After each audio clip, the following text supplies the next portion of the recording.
Businesses in the centre of Cambridge have told us that increased operating costs have left them fearing for their future. One shop owner has seen his rent rise 50% in 5 years. Others say financial pressures will worsen if a congestion charge is brought in. The City Council says it's sorry to see businesses leave and is doing all it can to support those that remain. I think it's fair to say we were really happy. We were looking forward to putting the challenges of operating an independent business in Cambridge behind us. If business is booming in Cambridge, why did this independent chocolate shop relocate to the countryside last week? The cost of doing business in Cambridge as a retail business, as an independent, is extraordinarily high. Robin Chappell says costs were increasing, including rent going up 50% in 5 years. But if we had enough customers coming in to visit us and not going to the retail parks outside of Cambridge, ordering online from people like Amazon, then that wouldn't have been a problem. It just became unsustainable when the footfall began to dip. Chocolat aren't the only ones. This farm shop left the city earlier this year to go delivery only, and this kitchen retailer closed in April.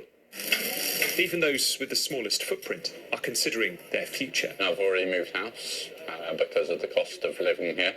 The business, it is... The only thing holding me back at this precise moment is the hot sausage company as a whole. The whole company started on Fitzroy Street in 1986. That is what's holding me back. You're kind of emotionally tied here. Are you still making ends meet? Does it make financial sense to stay here? Not financial sense, no.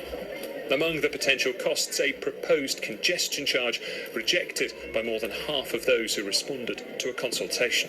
In its response to the consultation, the Federation of Small Businesses said that 2 of its members had told them that they would potentially look to relocate outside of Cambridge to avoid the congestion charge, and 1 had already done so. The FSB said that businesses will fold because of the charge, saying the local economy will decline because businesses will close.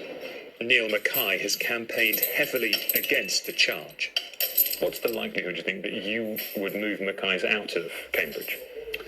There's a very strong likelihood that we would, especially if they bring in a congestion charge, because that would be a massive deterrent for people coming into Cambridge, and it would effectively drive business to our competitors outside the zone.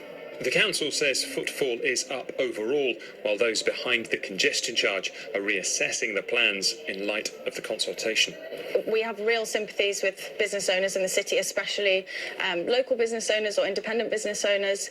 It's really important that we support them in the work that they do, and we do a lot to support them. However, they are facing successive crises, from the cost of living crisis to the pandemic to Brexit, all making it incredibly difficult to do business.